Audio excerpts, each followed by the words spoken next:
And this meeting will really go a little bit about the what is active transportation, what are the facilities, so we have all a shared understanding before we start to share ideas and then hear your concerns. And then after that, we can talk a little bit more about this project and the planning for the future of active transportation in Fairfax County. But first, about some meeting logistics. Since this is a virtual setting, we have multiple options of participating in this meeting. To ask a question, you can use the WebEx question and answer feature, as well as the chat feature to answer a question. So this feature will switch over so that you will only see one at a time. But if you would like to participate verbally, either because you're on the phone or on the computer and would like to speak, you can raise your hand either by clicking on the button in the lower right. There's a little hand symbol right next to something that looks like a megaphone. And you can raise and unraise your hand that way. Or if you're on the phone, you can press *3 to raise or unraise your hand, and then we will call on you. So let's get started. What is active transportation?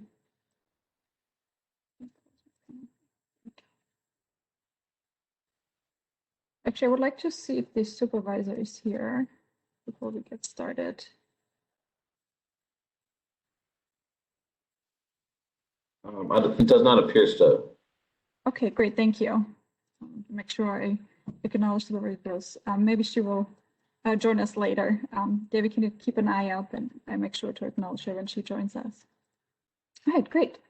So what is active transportation? Active transportation includes all forms of non-motorized self-propelled travel, such as walking, riding a bike or a horse, hiking, running, or rolling in a, for example, wheelchair, scooter, or stroller. But there are exceptions to this non-motorized definition. It also includes electric micromobility vehicles, such as electric scooters, or electric bikes, or electric skateboards. And what are active transportation facilities? So we have facilities specifically designed for pedestrians, facilities specifically designed for bicycles, and then we have hiking, mountain biking, equestrian facilities. So you see low options here, and we look at them in a little bit more detail. And at the end of each of these kind of description of the modes, we will have some time to hear from you specifically about this mode, what Fairfax County is like today as a pedestrian. So but first, let's look at some of those facilities that we can discuss. So sidewalks, you're probably all familiar with them. We have wider sidewalks in more urban areas of Fairfax County, like Reston Town Center, Mosaic District, and Tyson's.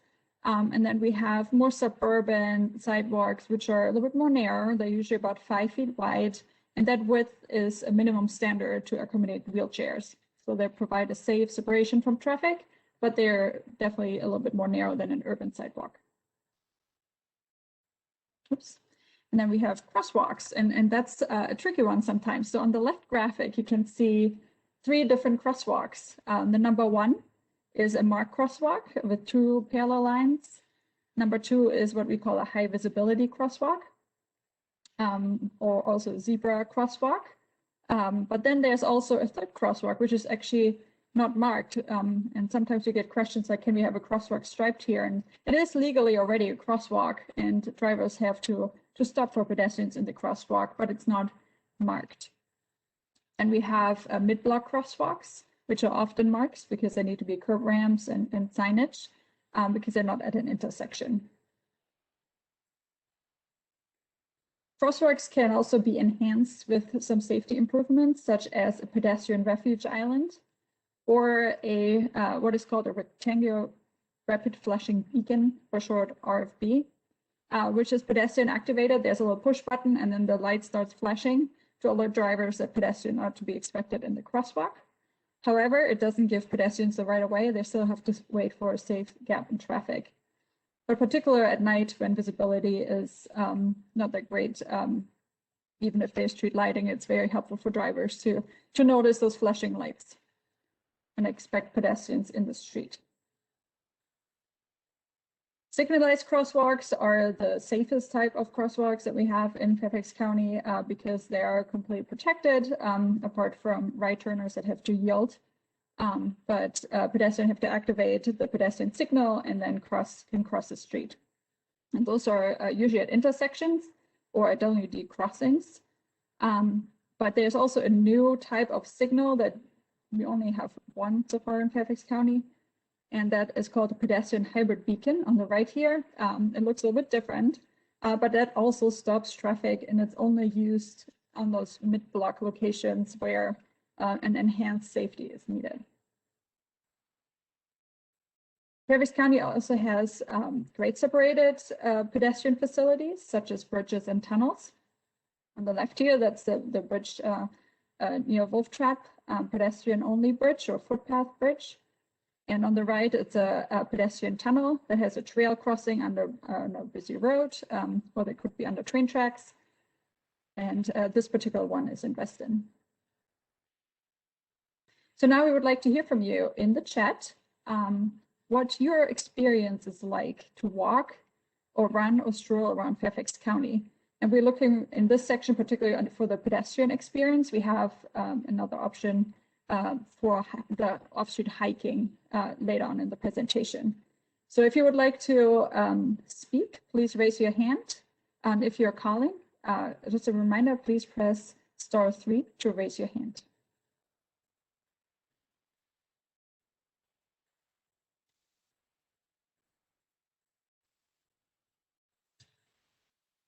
Okay, so our first hand raiser is Jim Albright. So I'm going to unmute you and go for it. Hi, you all. I'm glad to be here representing Mason District. Thank you very much.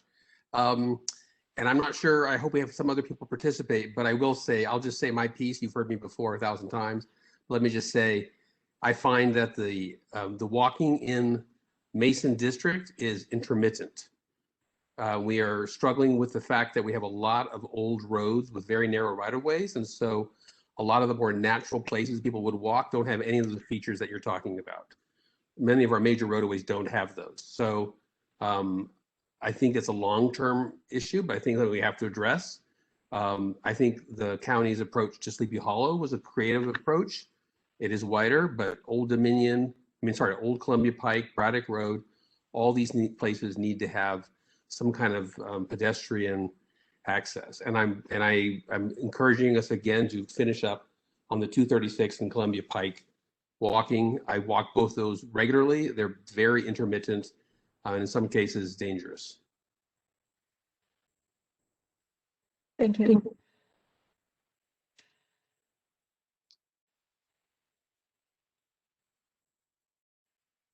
Any other comments about the pedestrian experience in Fairfax County, particularly in the Mason District? And please feel free to use the chat as well. Okay, so next up is Bill Kemalor. Hi. So I would agree with the last person who spoke about that it's intermittent. I live in Lake Barcroft, and let's say even walking over to Mason District Park, it's not consistent. There's sidewalk on some of the side, but doesn't go all the way. You have to cross actually like in the middle of Columbia Pike with the crosswalk, which, people don't always stop at crosswalks. So yeah, I think it is, it's not consistent where the paths and where pedestrian safe options are. Thank you.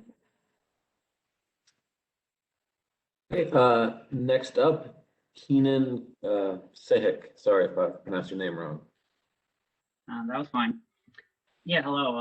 Thank you for taking questions. I would like to echo the same thing as the previous two participants were talking about. Specifically, I would like to focus on the Bailey's Crossroad area. The Bailey's Crossroad area is one of the highest densities areas in Fairfax County. We have a lot of apartments, a lot of condos. I believe it's one of the highest density areas. However, the walkability is not adequate at all. For example, if you go from Route 7, one cannot cross the Bailey's Crossroad intersection that is done with Columbia Pike. So one cannot go from the east area to the west area of Route 7 at all. I don't see how that's reasonable for such a high density area. Additionally, I looked at your map of concerns for walkability or barriers to walkability in that area, and there's literally no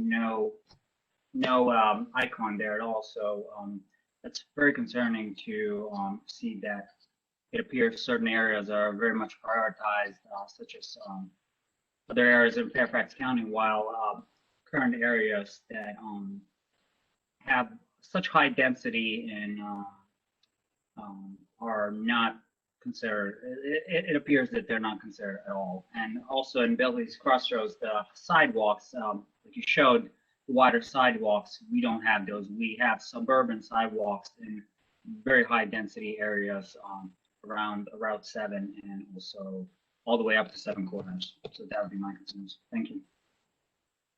Thank you for sharing. Just one clarifying question. The map you mentioned, is that the ActiveFairfax interactive map where the community can add concerns, or is it Yeah, a different that's map? correct. I looked at it so previously, so maybe that's that people brought it up, but I looked at it. I'm not sure if that's what the county suggested or if that's what other people suggested.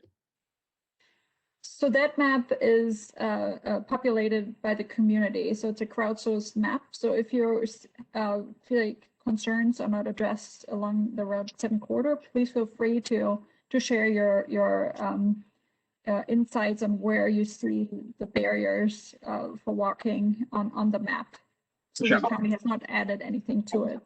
For sure, I will. I also want to mention that it's a revitalization area and community CBC. So there's a lot more high density projects coming in that area yet.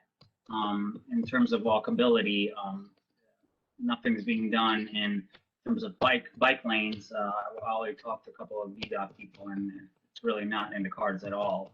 So it seems like it's very concerning in terms of where more high density projects are coming, but no walkability projects or sidewalks, new sidewalks are coming. Thank you.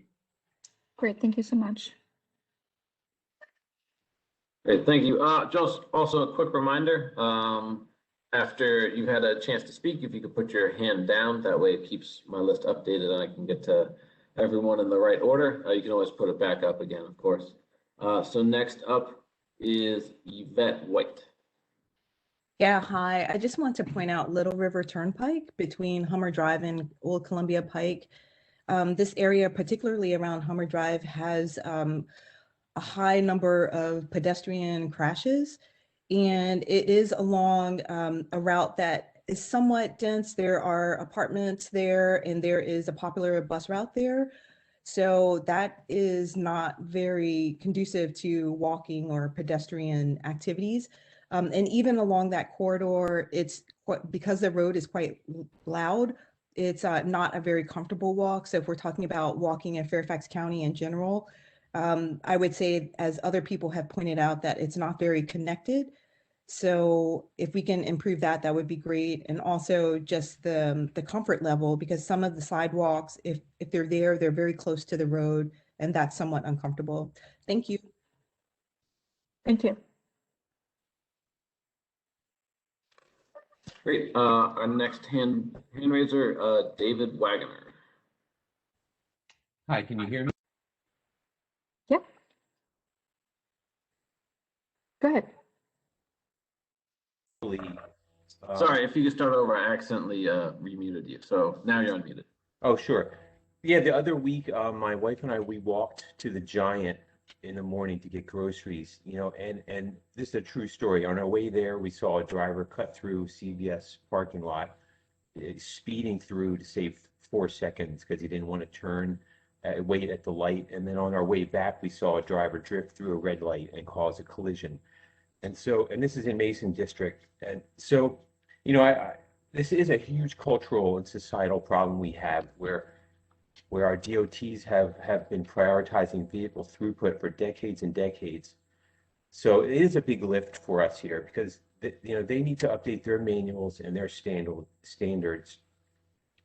And we really need radical change. We don't need little band-aids. But I just want to let you know I support you in these changes. I think the DOT's primary mission at this point should be aggressive traffic calming on as many corridors as possible. To suggest a few, I would say John Moore Drive, pretty much anywhere. You can really just pick where do we want people to walk, do massive traffic calming. And just one final comment, you know, I'm hopeful because the Federal Department of Transportation under Pete Buttigieg is giving me some hope, you know, that their new emphasis on equity and choice can be used as a springboard for us to make these types of aggressive changes. Thanks a lot for letting me talk. Thank you so much. Great, thank you. And one last hand raiser, and then we can move on. We'll loop back around to James Albright. Hi, everybody. I wanted to follow up with one thing I forgot to mention. So pedestrians have to access the busways. And I think on 236 between Braddock Road and Southland Road, which is about a mile length, there are bus stops all the way along on both sides of that road, but there's no way to cross the street. I mean, I think the street is over-designed, but at the top of Cherokee, which is like a second-tier arterial, there are bus stops on either side and people living on both sides to access that.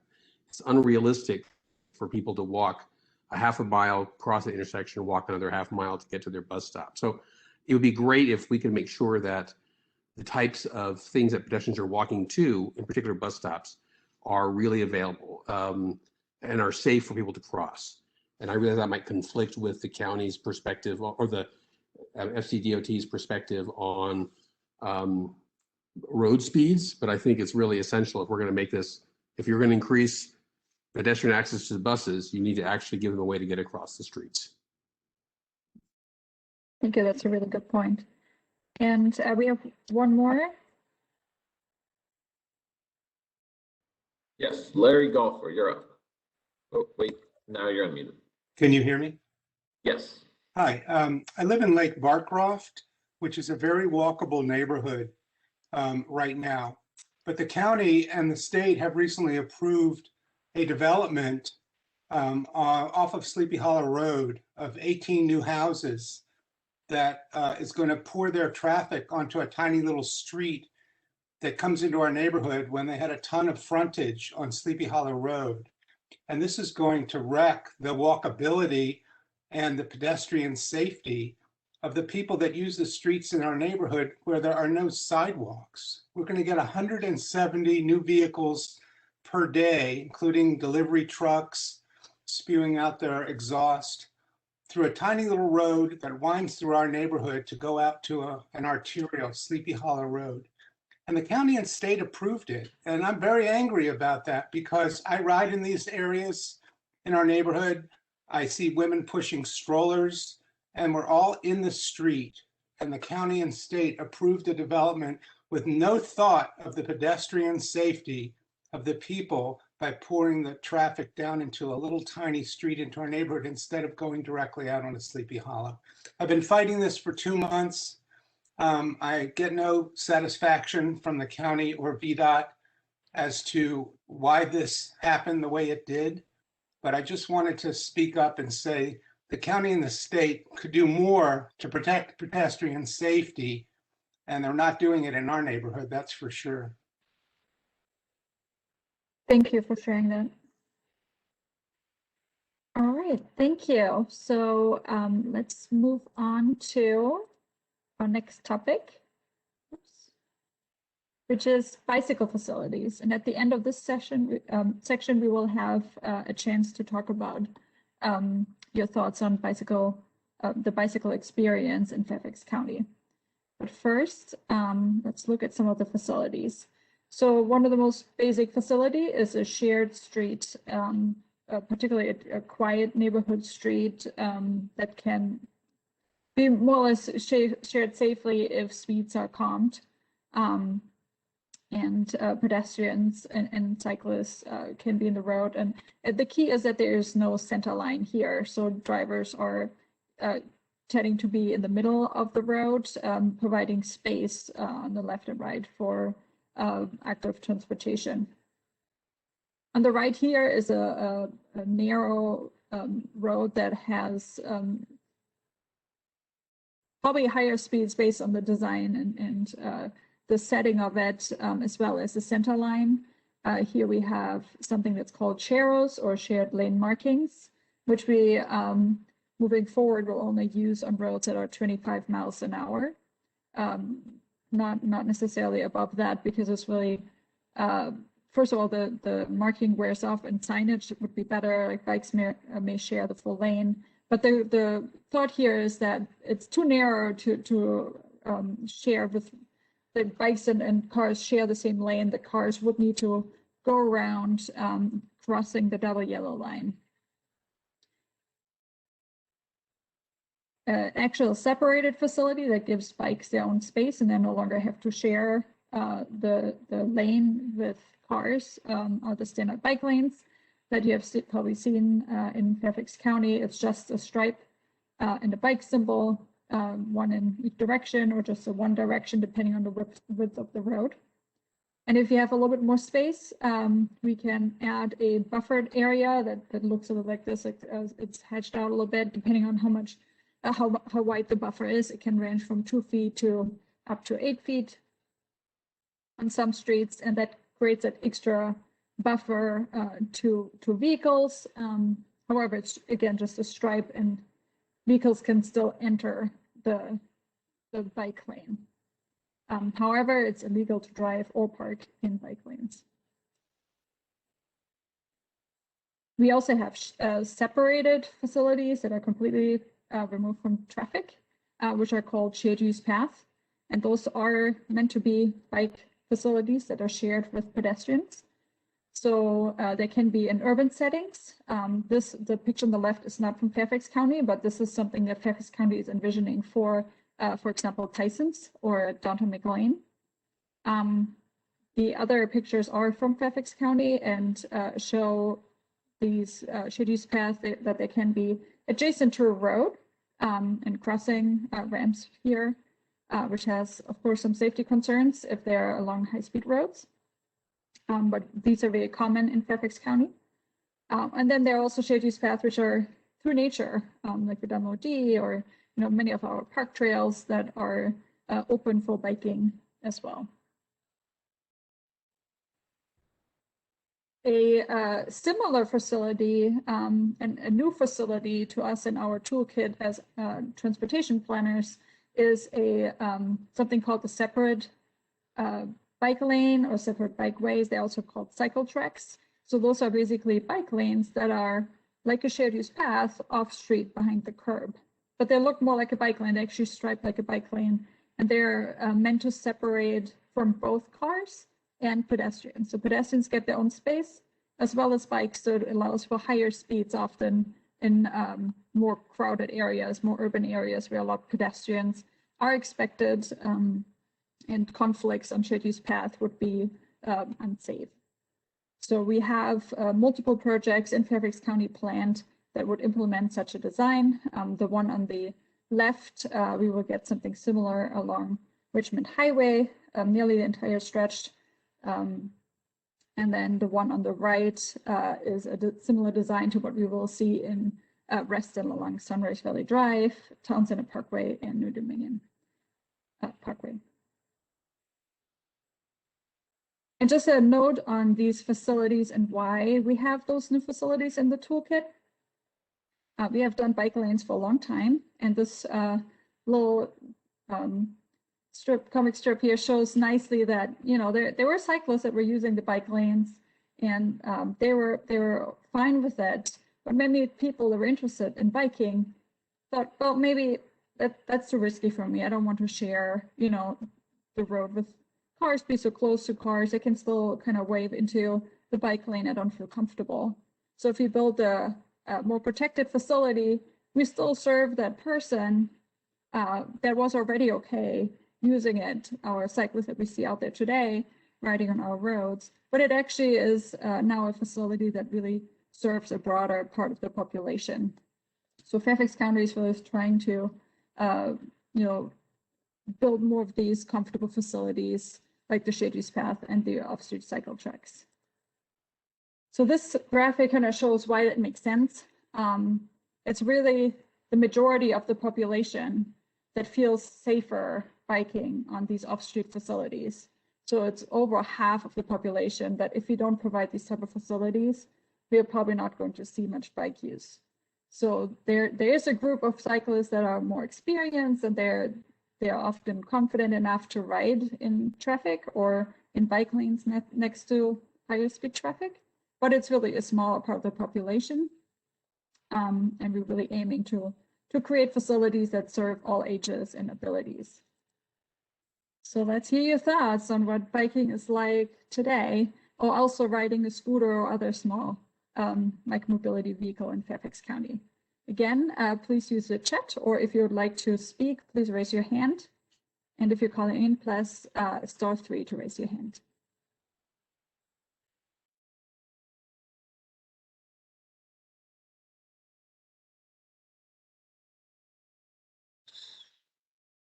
Okay, so first hand, looks like Larry Golfer.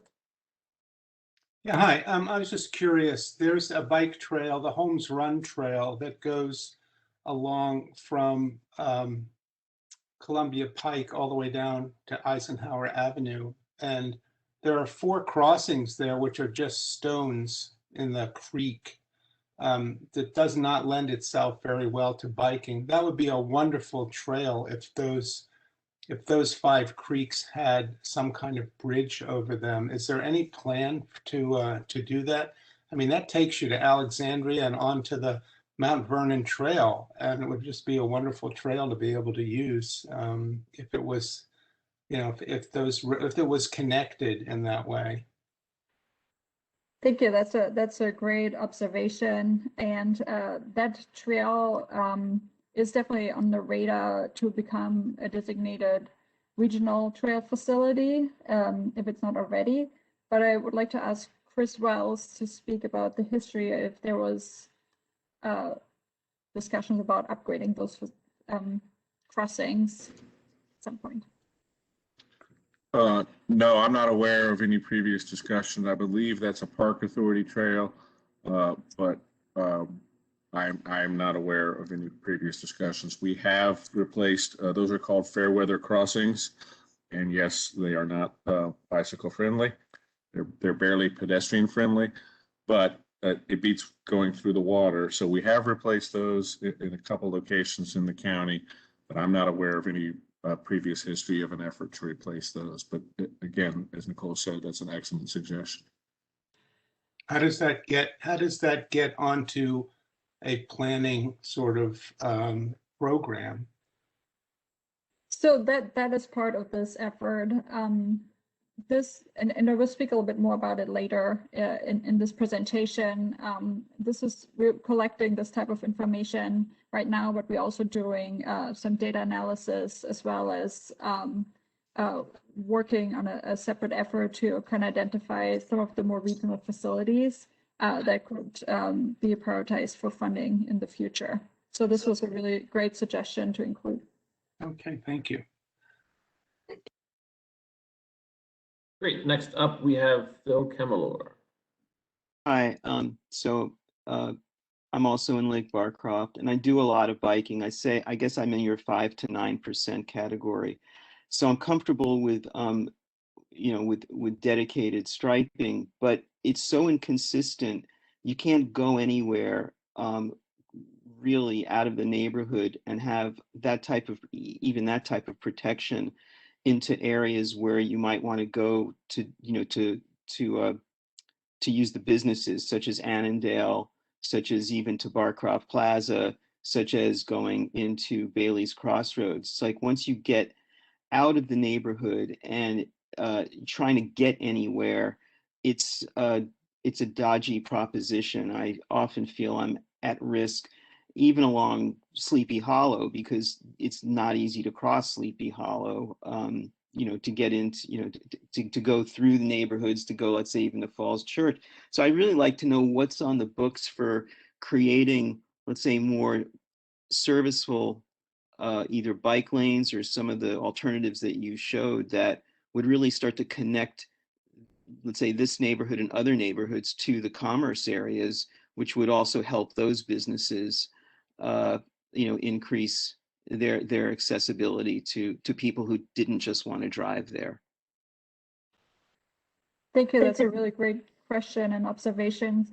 So many of the bike lanes, actually most of the bike lanes in Fairfax County, were striped in a partnership with the Virginia Department of Transportation as part of their repaving.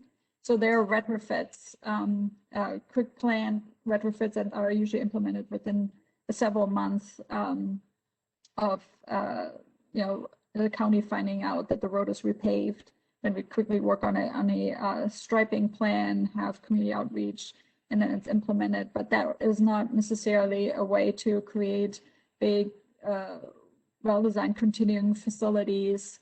Often we have to drop the bike lanes at the intersections because of a VDOT policy to not reduce capacity at intersections as part of the repaving. But we also have capital projects that can create bike lanes, which are a lot better suited to create the higher comfort, better connected bike facilities. They would need to be funded through our either through grant funding that's available either on the state or the federal level, or through our transportation priority plan, which is on every few years. The next one will probably happen in 2026 for the next round of projects, where we would identify, even as part of this project, some of the high priority corridors that need bicycle improvements through capital projects. And of course, development adds to it, but striping bike lanes through development is always difficult because they only have that low frontage. Yeah. Yeah, I mean, it's like that example that you cited is exactly the one I've run into, where there's a bike lane and it hits an intersection, it just stops and then it pours you into major traffic. That's just dangerous. That's not a good situation. Thank you for sharing your concerns. Thank you for.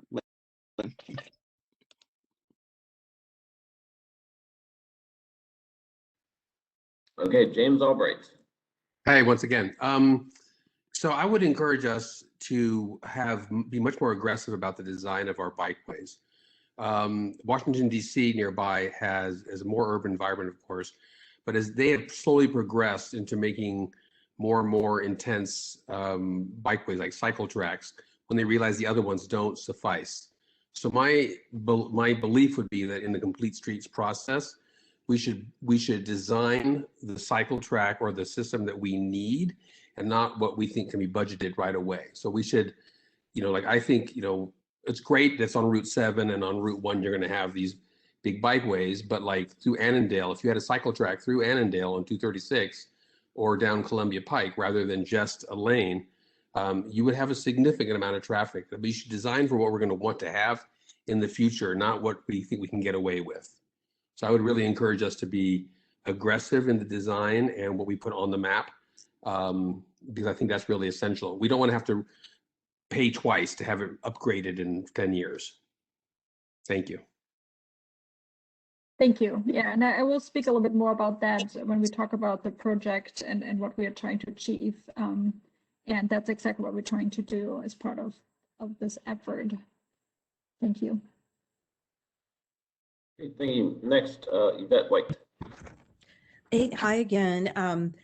I do want to say that I have a lot of comfort riding, and I want to say that the striping that has been added has actually helped me actually get out there and ride. So that has been super helpful. But what I do find is that that is not helpful for most people. And as other people on this call have mentioned, that it's not connected, and it doesn't feel comfortable for most riders who aren't in that kind of strong category that you just mentioned.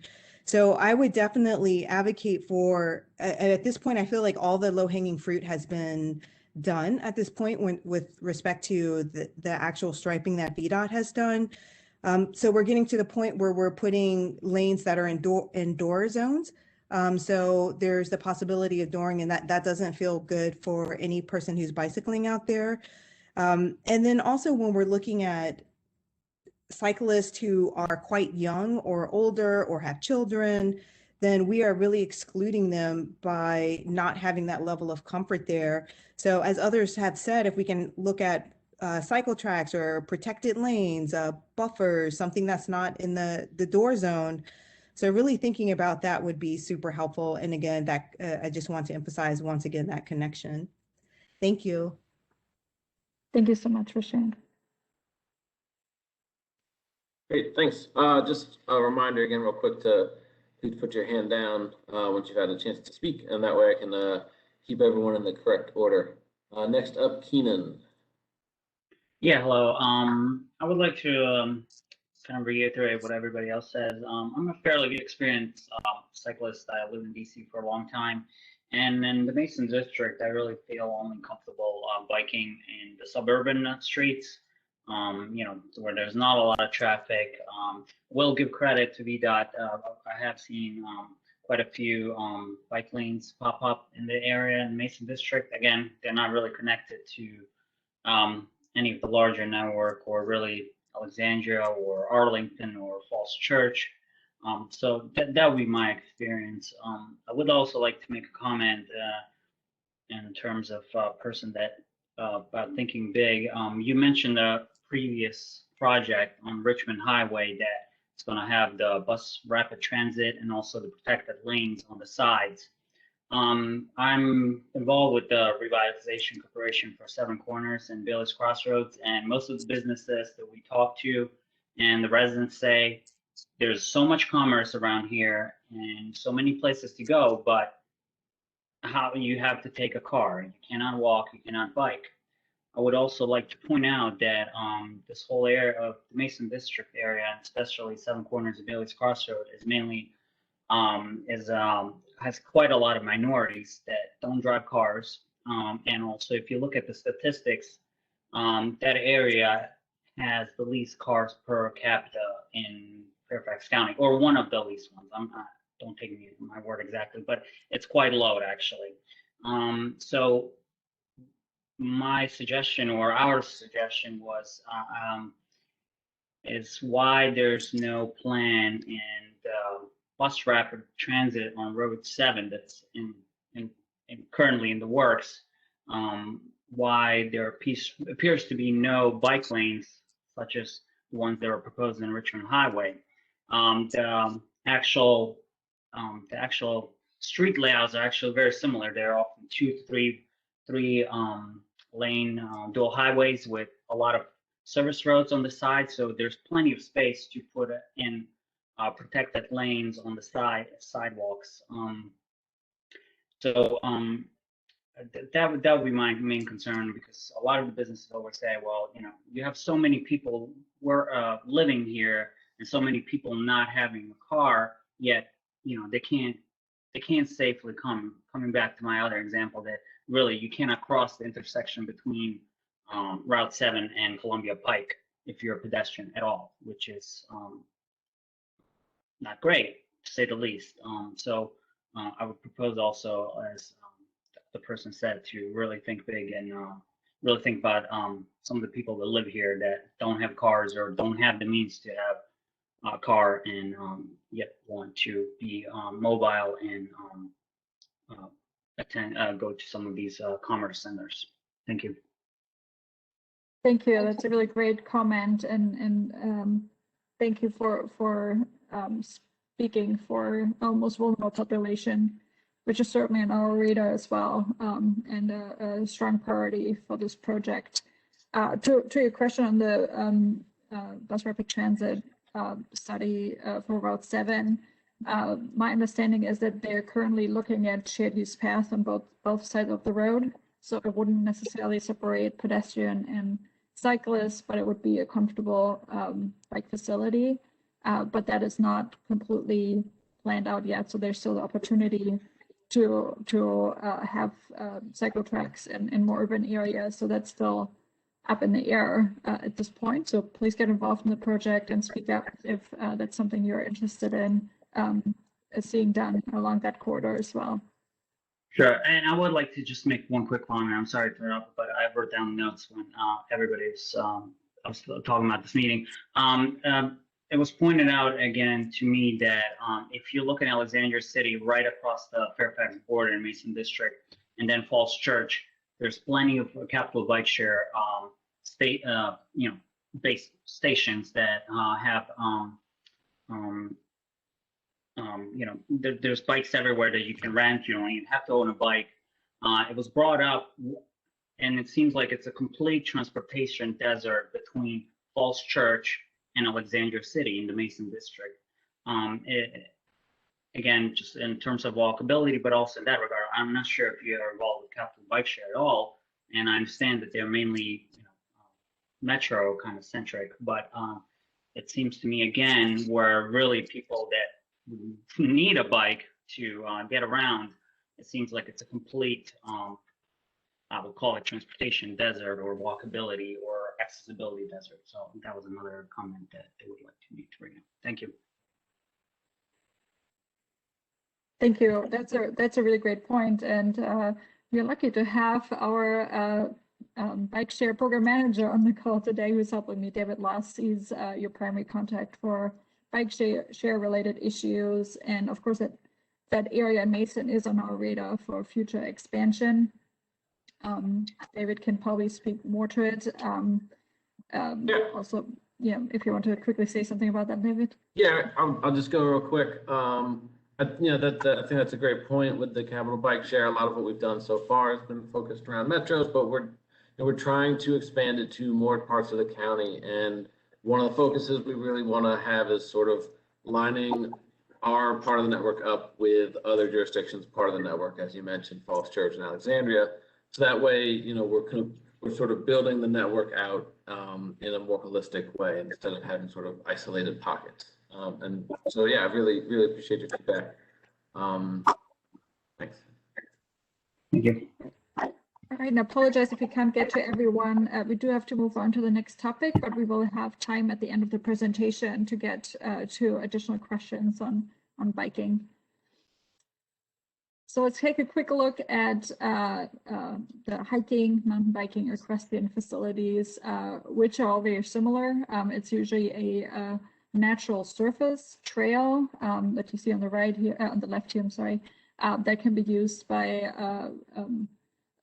people that like to hike in nature, don't necessarily want to walk on asphalt, experience more of a challenging terrain. Equestrians sometimes have special trails or can use those as well. And mountain bikers like those trails, but they can also be enhanced with actual kind of like hurdle facilities. And Fairfax County provides trails and plans for these type of trails in the Countywide Trails Plan. Has many, many miles of these trails, wonderful facilities, and it will be part of the ActiveFairfax transportation plan as well. So I'm not sure if anyone is on here that would like to share thoughts on hiking or mountain bike riding or equestrian issues. Please raise your hand or press *3 to raise your hand if you're on the phone. And please unraise your hand if it's still up from the last topic. So first up, David Wagner. Hi, can you hear me? Yup. Actually, my comment was more actually for the last subject, so you could move on. It was more for bicycling. Did you still want to hear my comment, or you can move on? Let's hold it until the end of the presentation, and we would definitely love to hear your comment then. Okay. That's okay. Thank you. Sorry, I'll put my hand down.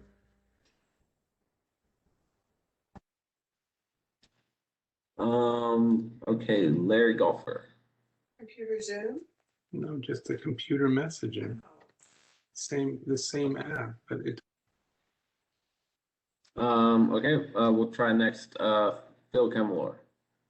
Yeah, hi. Actually, I do a lot of hiking in the county, and actually think there's a great, I actually have been more and more impressed by the hiking trails, and I've gone to a lot of them all over the county, different parts of the county, and the hiking trails are really been very good, enjoyable, and I've really thought the creativity of where some of these trails are, just kind of in let's say brook areas or stream areas, between subdivisions, and where they're located, you don't even know the subdivisions on the other side. And I just would love to see more of it if it's possible, but I think what's been going on is just been terrific. So kudos to y'all.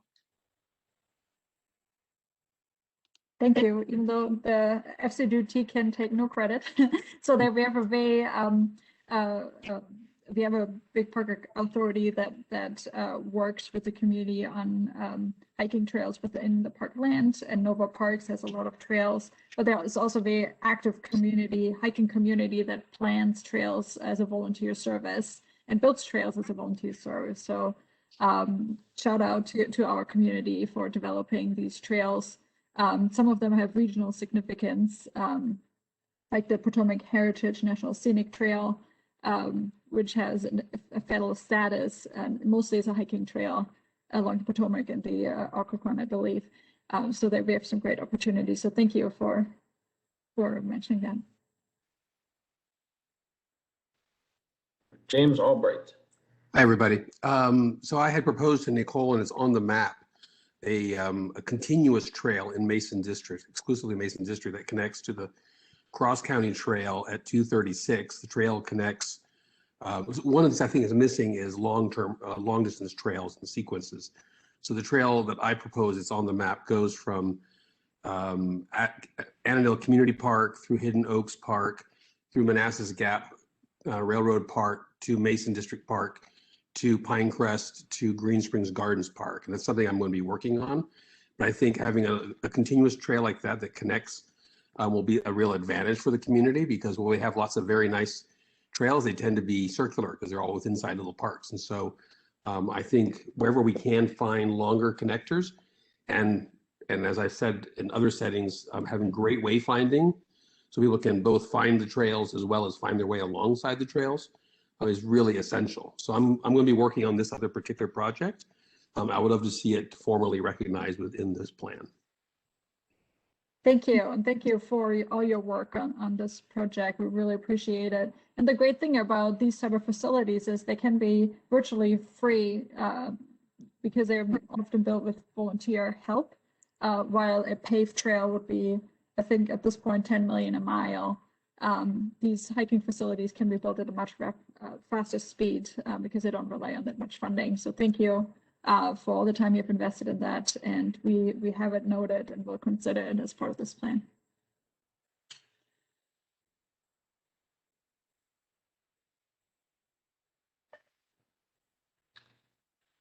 If there are no further commenters, I think we can move on to the next section. Great. Thank you, David. All right, let's take a quick look at complete streets. That's a term, if you have looked at our website, that's a new term that we haven't quite as a county used in the past. So, but it is very popular currently, and it's worth pointing out what that means. So complete streets are basically streets that serve all users. So they're safe for walking, biking, and people driving on the street, either in a vehicle or in a transit vehicle. But it also provides enhanced comfort. So, for example, street trees for shade, street lighting to make it comfortable at night, both from a road safety but also personal safety standpoint, and places to sit and rest, like street furniture benches or little pocket parks. And those sort of facilities really make it not just safe to get around, but also comfortable and enjoyable. And that is the industry term is complete streets. There are other terms like living streets or green streets, but what they are referring to is this concept of more than just the hard-built facilities, that it's an enhanced facility. So you can see the two pictures here on the left. It's the same street on the right, how different the road can look when not just walking, biking facilities are added, but also the trees and lighting and what difference that makes for pedestrians and walkers along the street. So now we dive into planning for the future. So we have kind of touched on some of the issues in your answers to our questions. I really appreciate that input and want to speak a little bit more about what is in the works. So what we currently have are multiple plans for active transportation facilities. So on the one hand, we have the Countywide Trails Plan, which has been around for a long time. It was first adopted in the 1970s. It was pretty comprehensive and forward-looking and really pioneering as it developed a comprehensive network of off-street trails for biking and walking and hiking that was meant for transportation and recreational purposes. So we had this plan for a long time. It has gone through a couple of variations, but it's still very close to its original vision. And we have a bicycle master plan that looks more at on-street facilities. That plan was developed in 2014 and provides guidance on bike routes, where bike lanes should go, or other enhanced facilities. A couple shade use paths were included in that plan if they had like a significant transportation purpose or focus. Also highlighted there. Originally, some of those facilities were in the trails plan, but the two plans were separated around that time. And then in addition to those two plans that show different facilities, sometimes along the same road, we have something called special area plans for the activity centers. So the county has multiple, over 20 activity centers, which are some of the bigger ones like Tysons and Reston, but then smaller ones like downtown McLean or Annandale. And those plans are all comprehensive plans that also show active transportation facilities. And they're usually shown in cross sections like you see on the lower right here. And again, sometimes we have these three plans for the same location, but showing different facilities. In addition, this is not a comprehensive plan, but it's a regional effort to envision a regional capital trails network.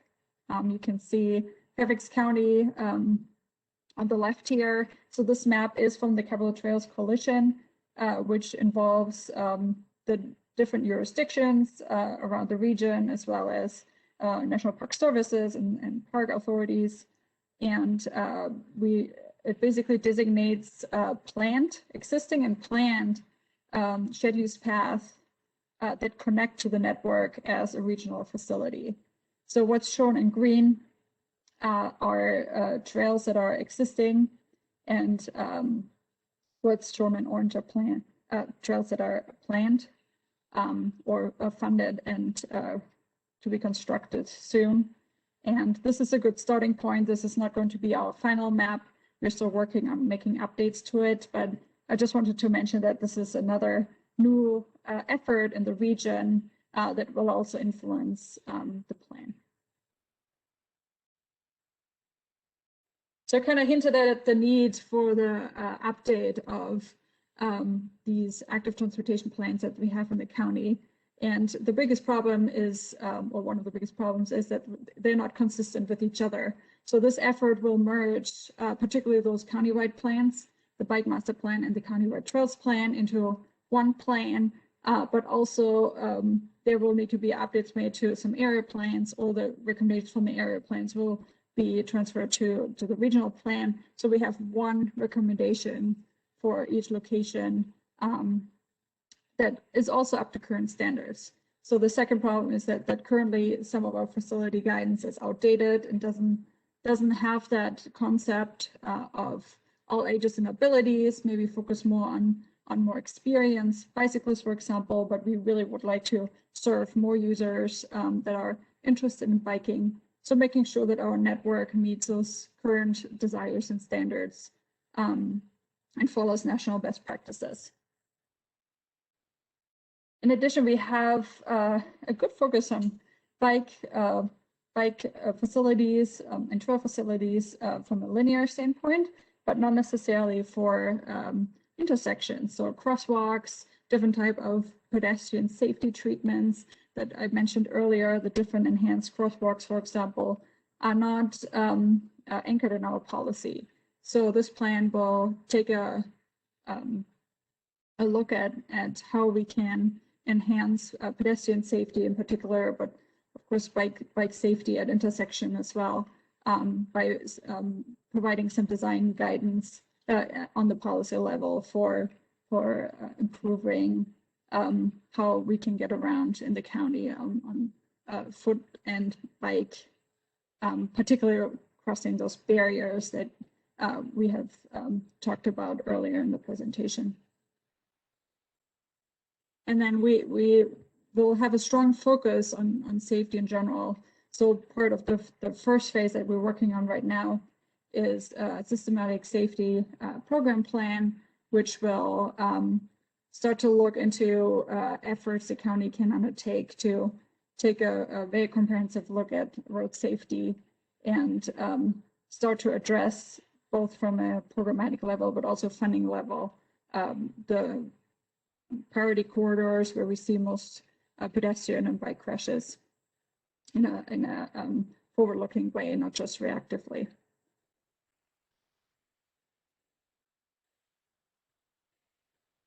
This project is a phase project.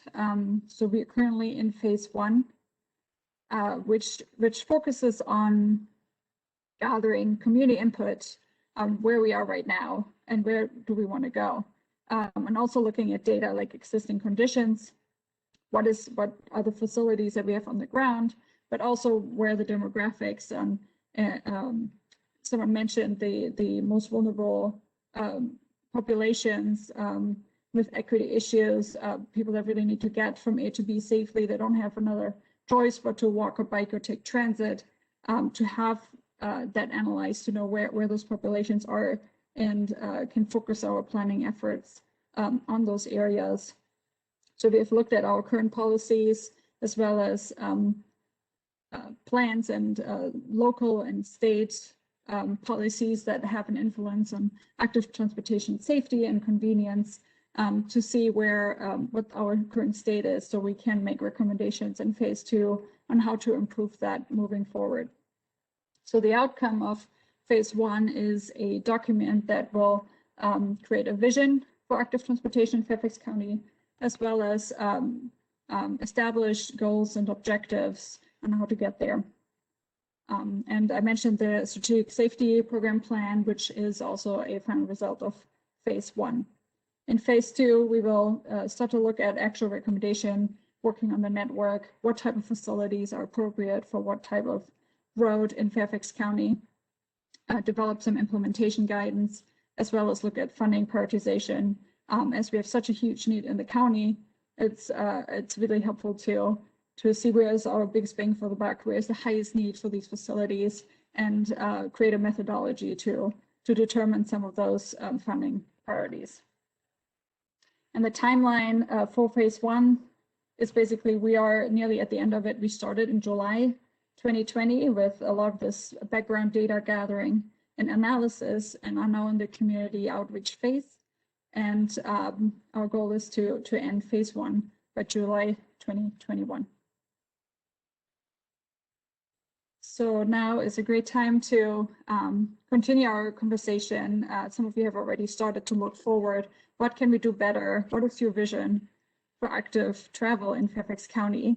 So if you would like to put your thoughts in the chat, feel free to do so, or raise your hand if you would like to speak, or press *3 if you'd like to raise your hand if you're on the phone. And I'm just going to jump in. It appears that Tom Bashadny, the director of FCDOT, has just logged on, so I'm going to make him a panelist real quick. So Thanks for coming. Your panelists now. If Tom, if you want to say a few words, we really appreciate it too. Thank you, David. Thank you for that presentation, Nicole. And thank you all for attending this evening. We definitely appreciate your input. Help us to advance active transportation in Fairfax County. Certainly very important to all of us. And the only way that we can make it the best that it can possibly be is with your input. So definitely appreciate your willingness to spend some time with us this evening, to take the survey, and to continue to provide your input so that we can finalize our recommendations for the Board of Supervisors. Thank you, Tom.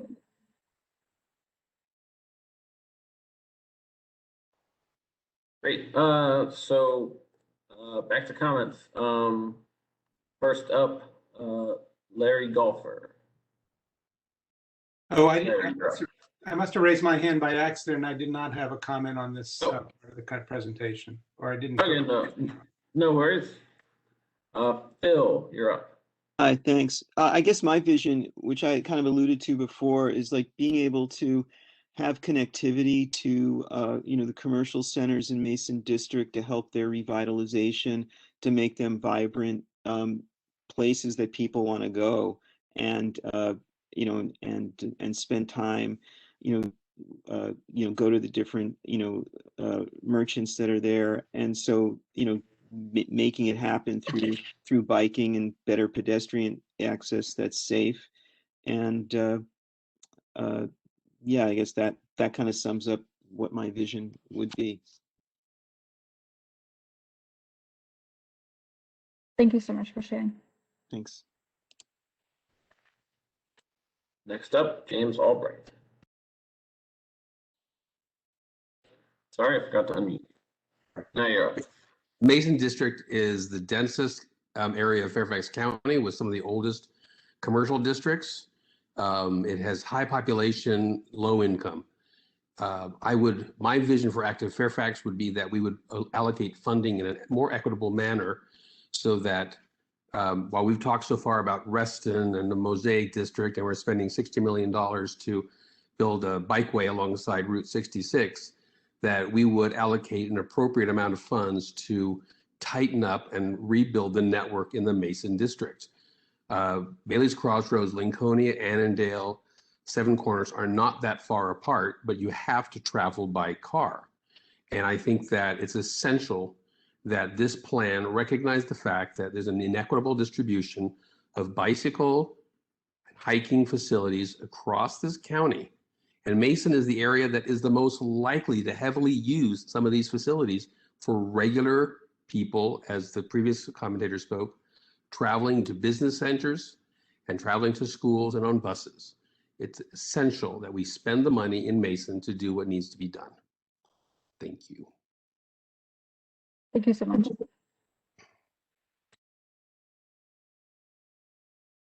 Thank you. Next, Yvette White. Hey, hi. So I would say an important investment would be to reallocate some of the space that we have invested in for car travel and put that towards pedestrian use, such as bike lanes and sidewalks, etc. So currently throughout our county and many places across the US, there is a huge emphasis within our DOTs that really provide ample priority when you are driving. So I would say if we want to be effective with active travel, then we have to stop investing so much in car travel, and maybe also taking away some of that space and allocating it towards other uses, particularly towards active travel. And I agree with the previous commentator, James Albright, I believe, and investing more within Mason District, because it does represent a transit desert in my opinion. We don't have metro rail around us. We do have some bus lines, but it does take quite a bit of time to actually get to some metro rail stations, for example. So making sure that we have connected bike routes that get us to some other activity centers and connecting those. And then obviously making sure that we have really comfortable walkways and bikeways. Thank you. Thank you so much for the comment. David Wagoner. Hi, yes. So my vision for transportation is I noticed in my neighborhood there's a big pent up demand for active transportation. I see kids with bikes. I see people with new roller skates and skateboarding, but nobody feels like they can go into the street or across neighborhoods. So my vision is where we unleash this huge pent up demand by opening, maybe closing a street to cars on a weekend, you know, and maybe doing that once a month and then increasing that. Let's find a way to do it cheaply and quickly, and you know, instead of always letting VDOT tell us what we can and we can't do. So yeah, my vision is just more people out bike parking at private businesses so that they can do errands by bike. Neighborhoods connected to each other so that you don't feel that you have a moat around your community. So yeah, so again, thanks guys for letting me talk. Thank you so much for sharing your comment. Next up, Keenan. Yeah, hello. I would also like to just reiterate what James Albright said earlier, that the Mason District is one of the highest densities areas in Fairfax, with some of very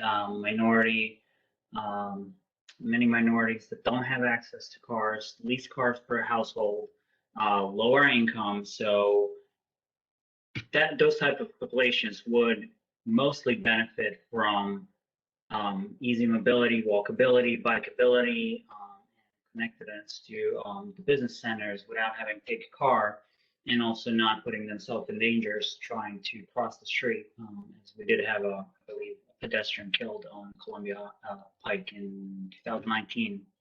I would also like to point out the business perspective. As we talk to businesses, many moved in, again, looking at the high density, and again, a lot of the struggles from companies that if they're not accessible by cars, really they don't get a lot of foot traffic or no foot traffic at all.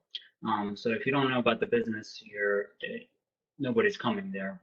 That'll be another thing. We talked about a couple owners that have developments, strip malls, shops, and what their vision is for the future, if they want to improve their properties or not, or if they want to redevelop or do anything. And many of them said, no, not really, because there's nothing going on in this area, specifically in Seven Corners and Bailey's Crossroad in terms of development. There's no metro, there's no walkability, not a lot is going on. So a lot of the parcel owners are also hesitant to do any improvements and provide better services or goods or anything like that to the community, because they don't see any development.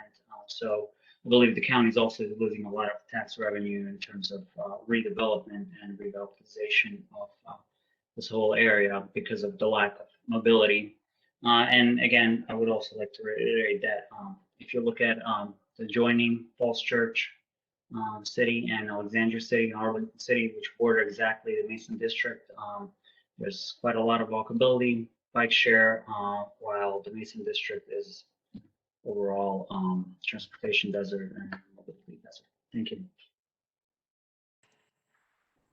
Thank you. That's a really good observation. Thank you for sharing.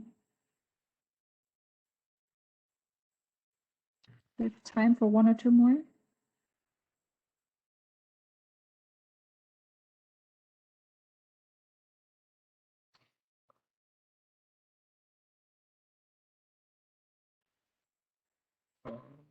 No new hands. No hands, all right. So Great, let's move on then.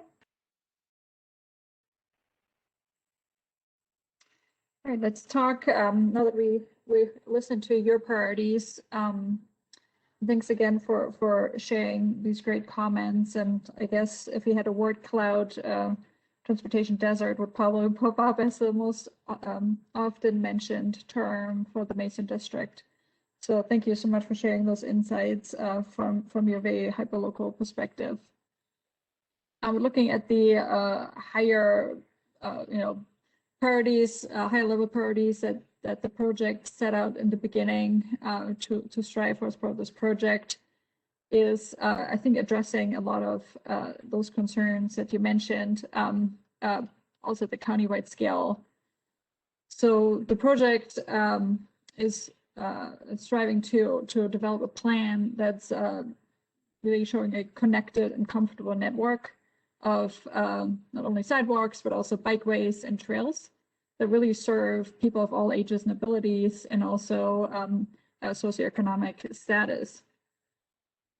To have these safer facilities designed to cross those barriers, as I mentioned before, but also make walking and biking enjoyable and more comfortable, particularly in the hot summers or at night by providing trees and lighting in key locations, for example, within the activity centers, but also connecting to the activity centers on those major routes that will bring people in and entice pedestrian and bicycle traffic into those commercial centers. Again, we are looking at recommended changes to the law as part of our legislative agenda. As we're a dealing rule state, so we do rely on the Code of Virginia to provide legislation that regulates active transportation safety. So whatever changes are still needed. Virginia has made great progress, but we're not quite there yet. To make walking and biking a lot more comfortable and convenient.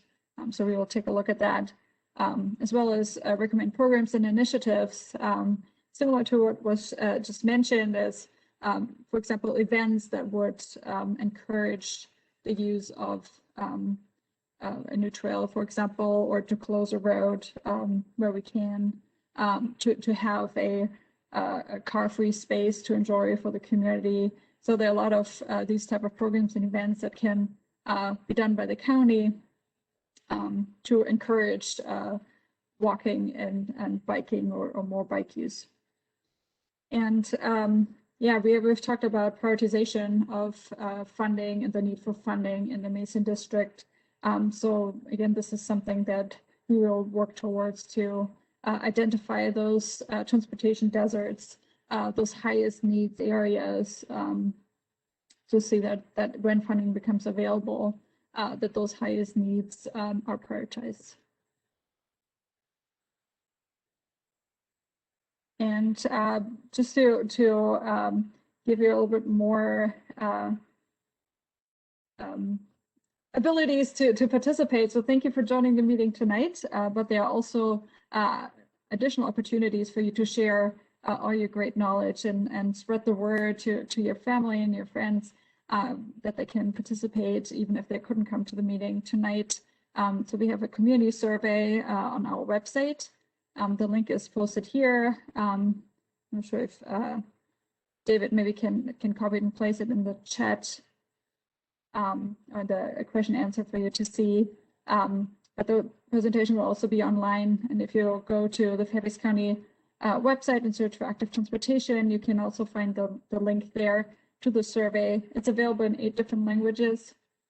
It takes about, on average, 15 minutes to complete, but it really gives you the ability to talk about your preferences, your concerns, and also what type of facilities you prefer over others, and talk about your comfort level or the your community's concerns.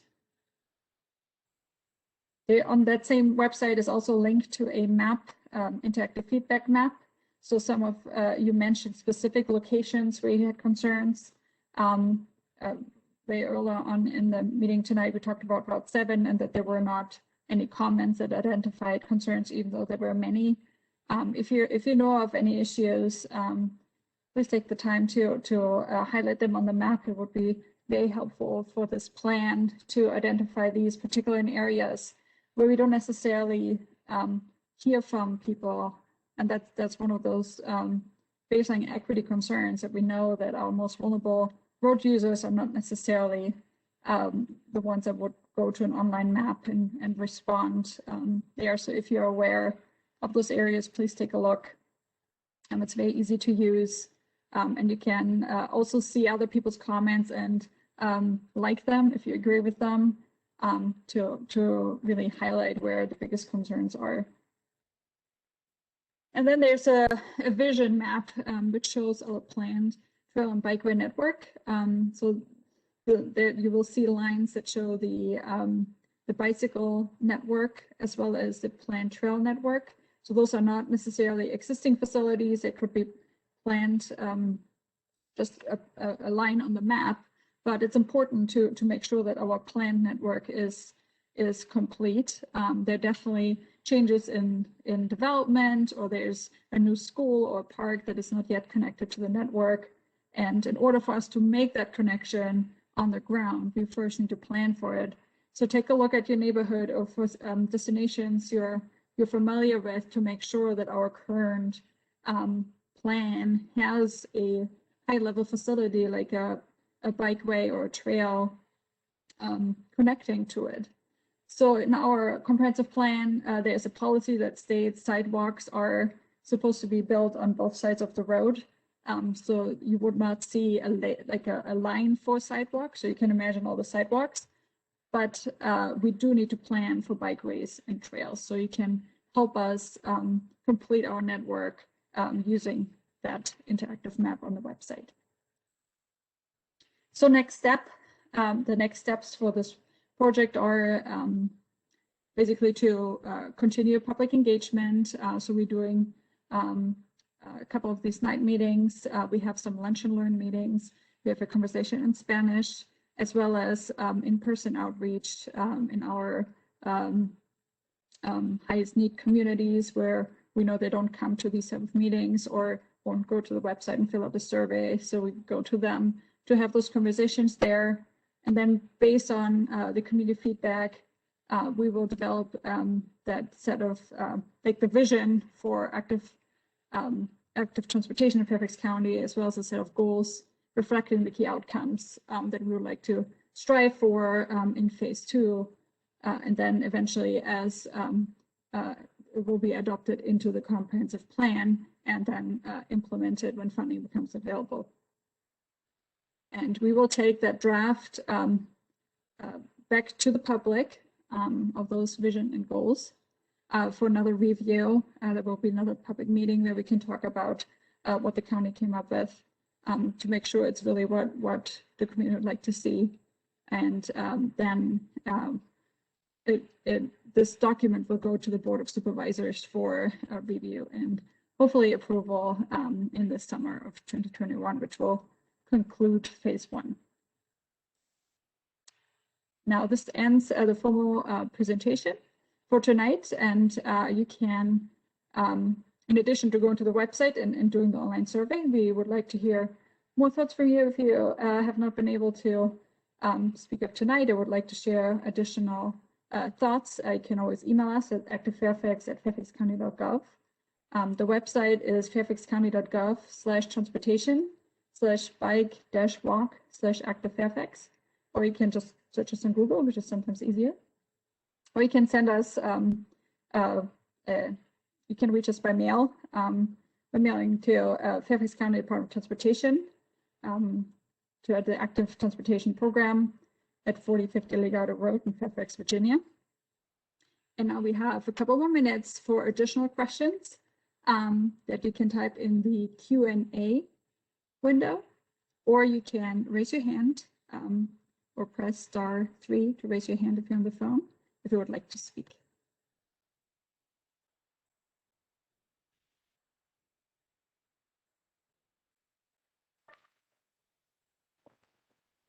I think we had a couple hands that were still up from last time, but we have a new one, Bill Kimmelor. Yeah, hi. So I wanted to see if there was more clarity or maybe more, I could get more of an understanding of what you're looking at when you're talking about setting priorities. Because we've talked about, and you've talked about different types of priorities, such as safety, such as trying to deal with the, concept of a transportation desert. Uh, do, have you already developed kind of a methodology, or are you looking at other places for best practices and guidance on methodology and weighting, of different factors? I was wondering if you could speak about that. That's a great question. Thank you. So this is a task that we haven't started yet. So gathering this community feedback and hearing from the community about priorities is a first step.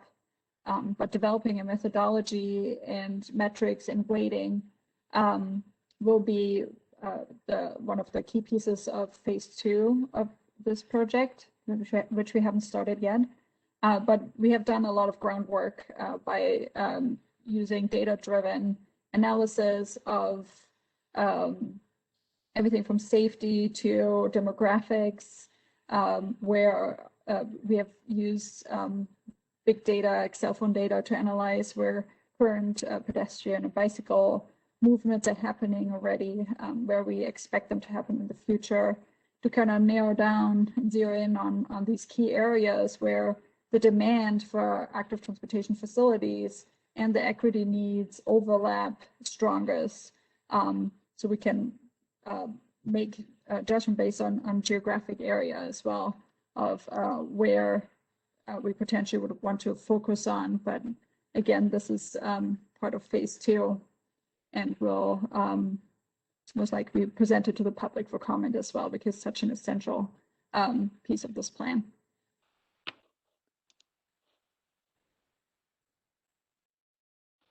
Okay, well, thanks. I mean, I have a follow-up to that, though, because the places where money is being invested is where there's clearly development already.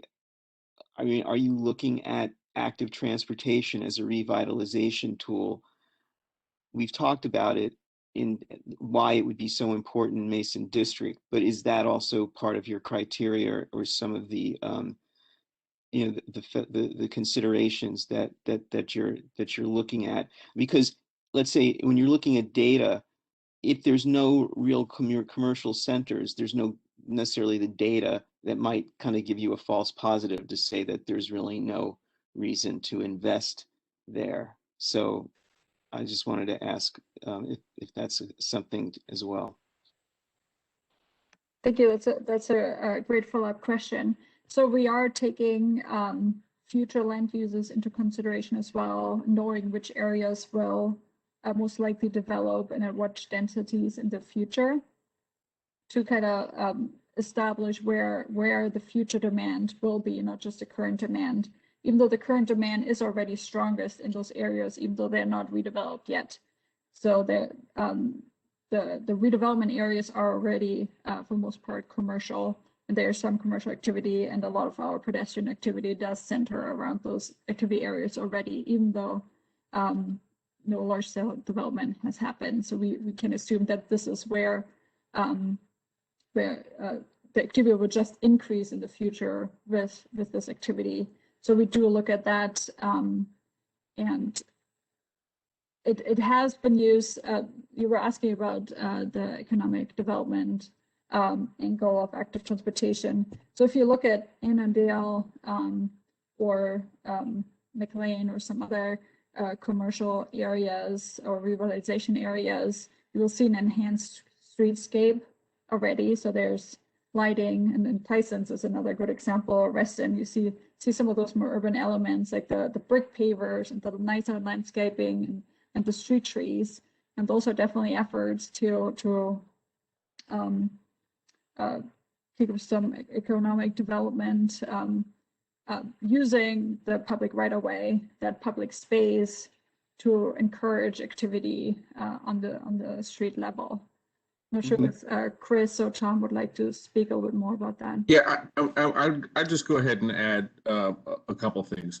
I mean, first of all, your comments are exactly the kind of input we're looking for moving forward. I mean, as a county Department of Transportation, we have focused on equity, unfortunately, because we've been focusing on pedestrian crashes and fatalities, and we know that has disproportionately affected populations that are underserved. So, for instance, in the Mason District, we've added sidewalks along Route 7, sidewalks along Columbia Pike.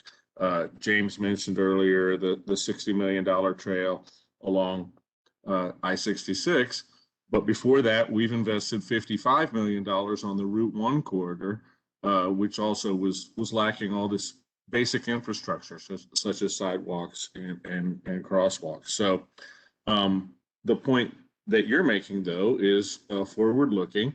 What is the vision? Again, it goes back to this is a planning effort, and part of this planning effort is to provide input to the Board of Supervisors as to what types of factors should be considered in our public sector investment. So some of the investment that you see in the other areas of the county, such as Tyson's or Mosaic, as has been mentioned, that's actually investment by the private sector. And so we are happy to have the private sector invest in those areas.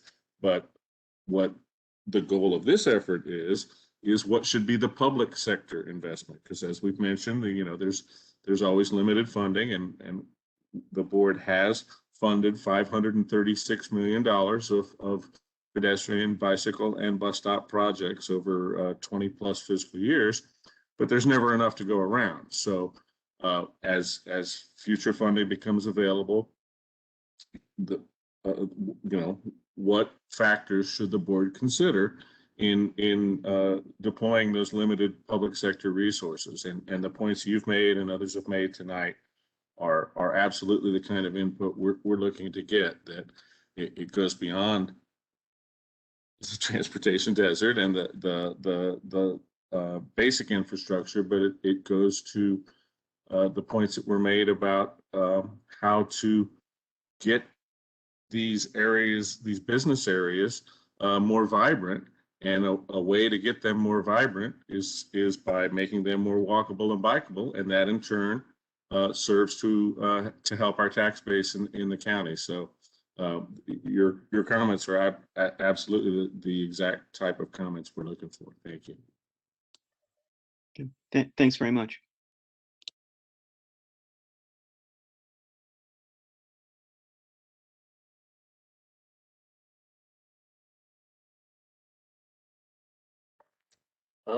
So it looks like we got a couple more comments. James Albrecht. Hey, everybody. So one thing I was thinking in terms long-term about this, there are two issues that really strike me. One is I've worked a little bit on the Lincolnia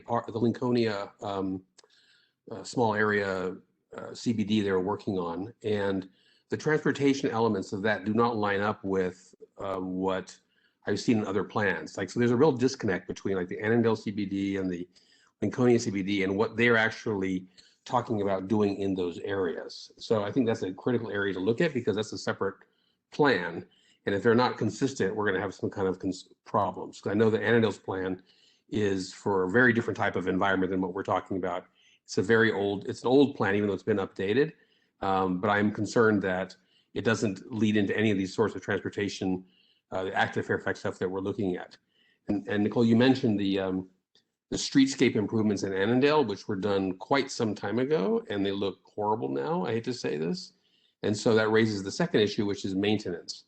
And I know money, that's the big conversation, but we need to plan for maintenance, put a budget element in for maintenance, because we can build a trail, but then if it falls apart in 5 years, it's a loss of the money. So please consider making sure there's a balance of maintenance funds in there, and also look very closely at the CBD plans to make sure they align with what we're trying to do in the comprehensive plan with this. Thank you.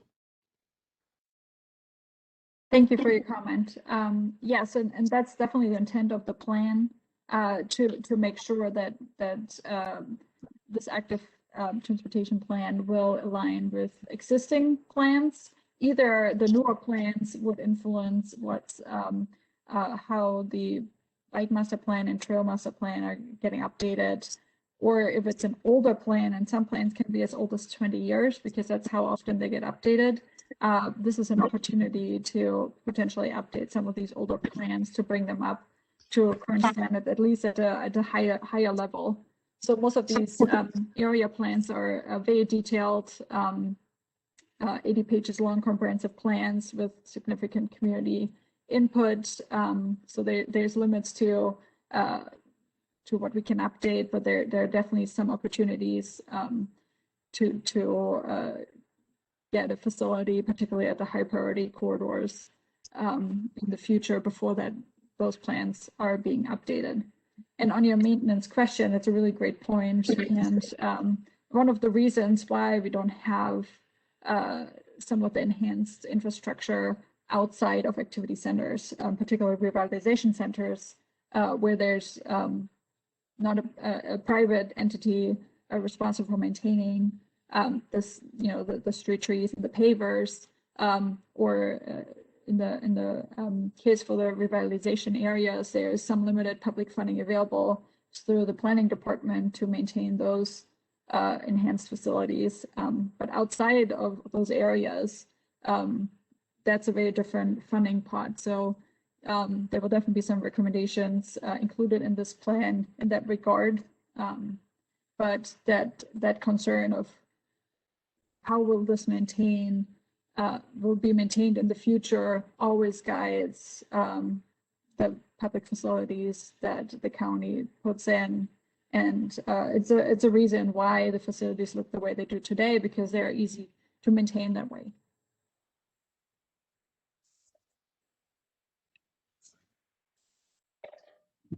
Great. Next commenter, Keenan.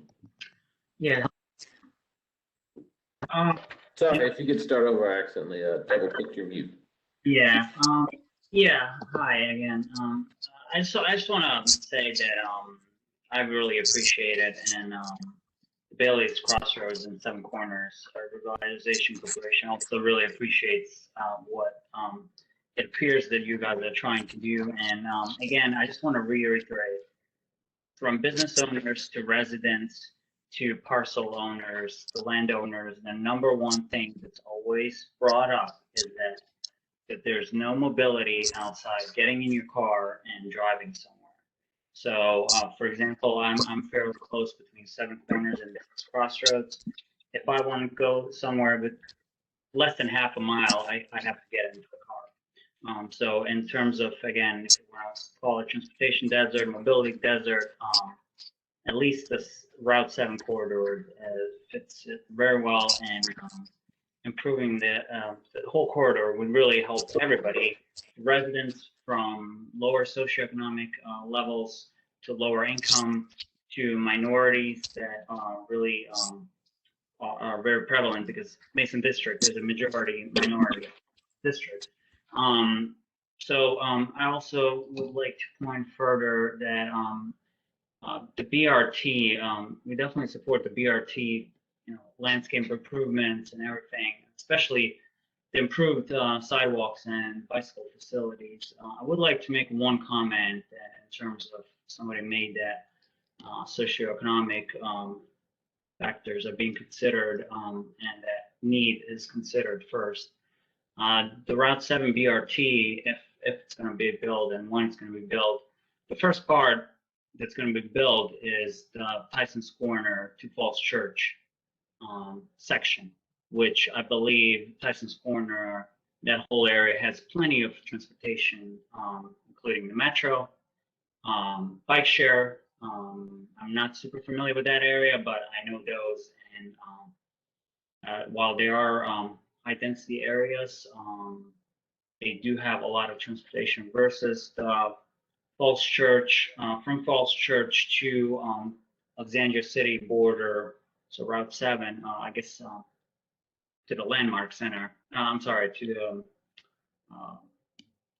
Alexandria West section is to be built last. So that's, believe, if I'm familiar with the timeline, that's in 10 years, which is, I don't see how that is fair, or really how need or socioeconomic or equity is being considered if you're going to build the first section in quite a high income area that has plenty of transportation options. So I think I would like to point that out, that if anything, it should be reversed. The first section should be one going from Alexandria West to Falls Church, versus, which is in the Mason district, versus the other way around.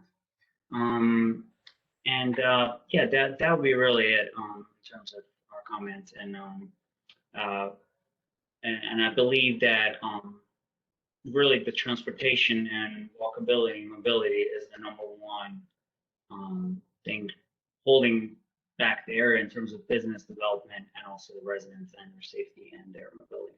Thank you. Thank you so much for that comment.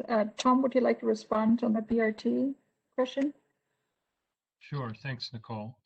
So I would say that the implementation of the Route 7 BRT hasn't been defined yet as to which segments will go first. There is work going on this segment from West Falls Church Station into Tyson's, but there's also work going on in the other direction from West Falls Church through Falls Church, and then through Seven Corners down to Bailey's. So there's work going on, planning work at this point, for the entire project. And so I think it's still remains to be seen which segments will move forward. But we appreciate your comment, and we definitely take that into consideration as we're working with the other partners, the other jurisdictions, Alexandria, Arlington, Falls Church, and the Northern Virginia Transportation Commission on that BRT project.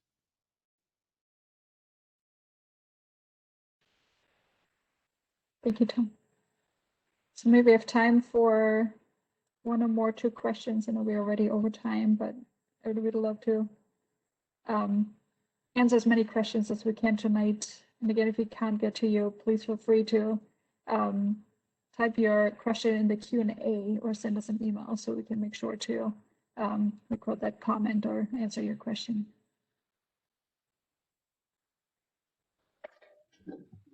Oh, looks like Keenan, you raised your hand again.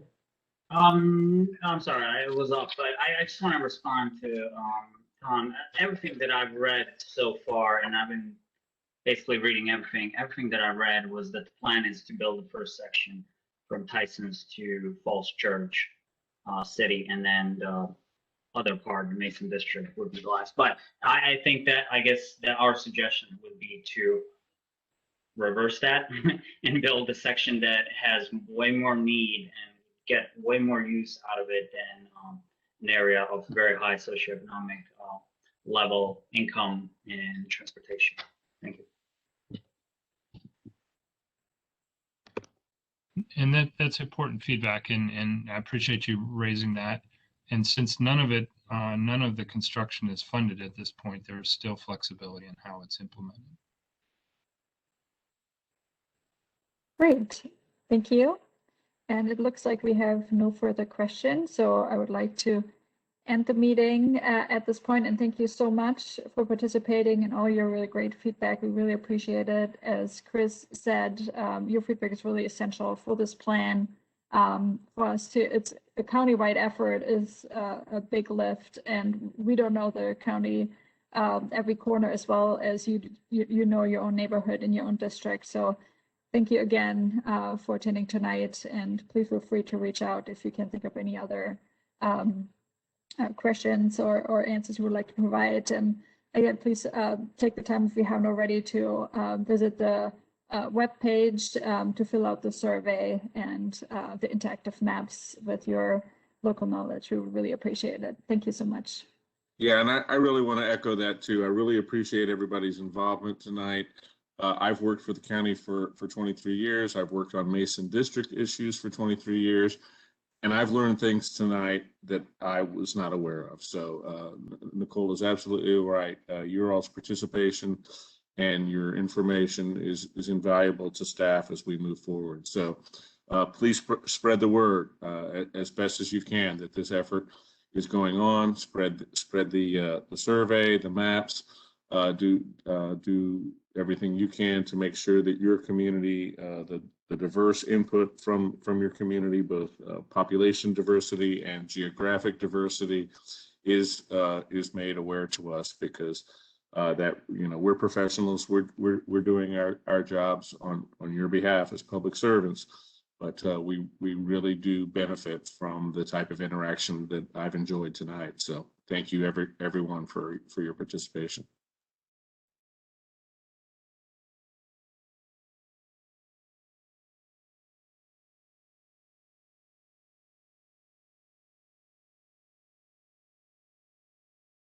Well, thanks.